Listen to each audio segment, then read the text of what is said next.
Anytime I travel outside of California, the first thing people want to talk to me about is California housing prices. Although these days we are seeing prices go really high kind of all over the country. But why is that? And why are California prices so much higher than everybody else's? That is exactly what we're going to cover in this video. Hi, I'm Allison Can. I'm a real estate agent here in beautiful San Diego, California. My goal is to help you understand what the market is doing and answer all the burning questions you may have. So let's dive into this crazy topic. Overall, there's one main reason that prices are so high. There are more people who want to buy houses than there are houses available for people to buy. That just means that there is more demand than supply, and that means prices go up. I'm gonna go through 9 reasons that this is happening. I'm gonna start with general ones that are happening all around the country, and then I'll dive into the California specific reasons. The first one is that people are just staying in their home longer. Before the Great Recession, people were staying in their homes around 8 to 10 years. Now it's more like 10 to 12, so that just means fewer homes are coming up on the market each year. Of course, the second one is interest rates. Oh, our friends, the interest rates. During the recession, they went to crazy lows that we've never seen before, and that drove up demand like insane amounts. And that's why prices went up so much the past couple of years. Well, now interest rates are also a problem because so many people got those really great low rates. Now they don't want to sell because they don't want to give up the good rate to go to a higher rate. So interest rates are impacting both demand previously and now supply. And the third one is one of our favorite groups of people to blame, boomers. I still can't believe we're able to buy a 1980s family home with just the cash in our wallets. Why are baby boomers so mad all the time? We don't know! So what's happening with boomers is as they age, and specifically after they hit retirement age, they are more likely to create more households. So that means they get divorced, they create 2 separate households, or maybe they're buying a second home. Something like that. That means they are taking up more housing stock, and because they are the biggest generation, that's hitting supply hard. They are also often competing with the people who are buying their first homes because they're downsizing into the same homes that those first-time home buyers want, which means demand for those types of houses is going up. And the fourth one, who's buying those starter homes? It's millennials. They have now reached the home buying age, and they are the next biggest generation. So that's driving demand up as well. Meanwhile, buying investment properties has become like the hot thing to do now. Everyone wants an investment property, whether it's a long-term rental or an Airbnb. It's what all the cool kids are doing. How do you do, fellow kids? What?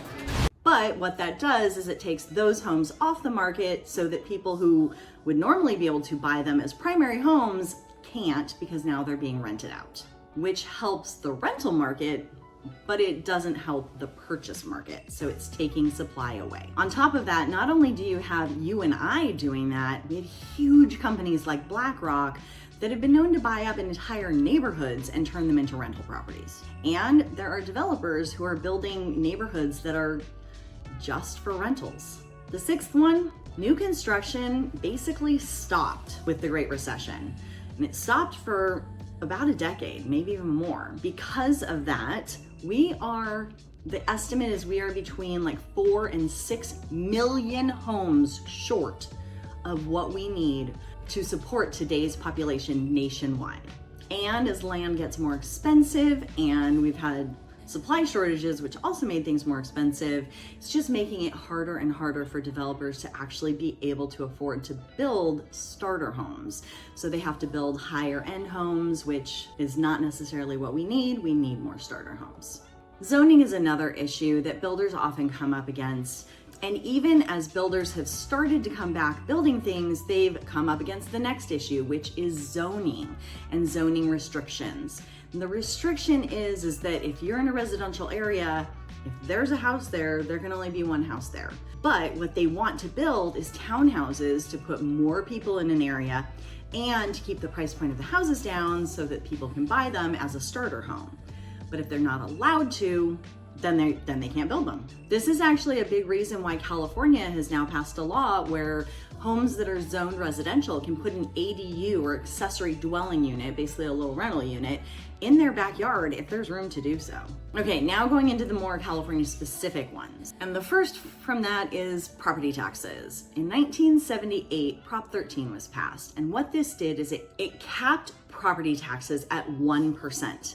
And the assessed value of the home can only go up by as much as 2% per year, which means people have some really great taxes. If they've been in their home for 20 or 30 years, they bought their house for $100,000, they're paying taxes on $100,000. Maybe their house is worth $800,000 now. That's a pretty good deal. What that does is it makes it so that people don't want to move, because if they move, they'll get higher taxes. And what they end up doing is they either stay put or they rent it out and hold on to it, because since the taxes are so low, that actually helps them be able to rent it and actually afford to rent it.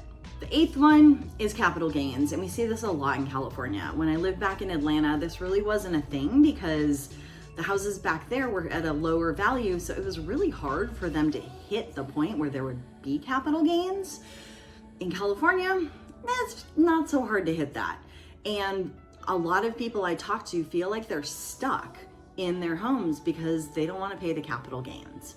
And because of this, they either stay put until they die so they can pass it on to their kids, or they rent it out if they do need to move, which means that house doesn't become more inventory for everybody else who needs to buy a home. And the last one is kind of a duh, but we pay such high prices in California because we're paying for the weather. We are paying for the lifestyle that the weather enables, and we call it the sun tax. It's just kind of something we have to deal with living in California. Pretty much everything is more expensive. And people aren't gonna really stop wanting to live in California, but they're not making any more California either, especially the coastal areas. This drives prices up. All right, those were the 9 reasons. What do you think? Did I miss anything? Do you have questions about anyone? Comment below and let me know. If this was at all helpful, please give it a thumbs up. Don't forget to subscribe and click that little bell so you get notified when I put out new content.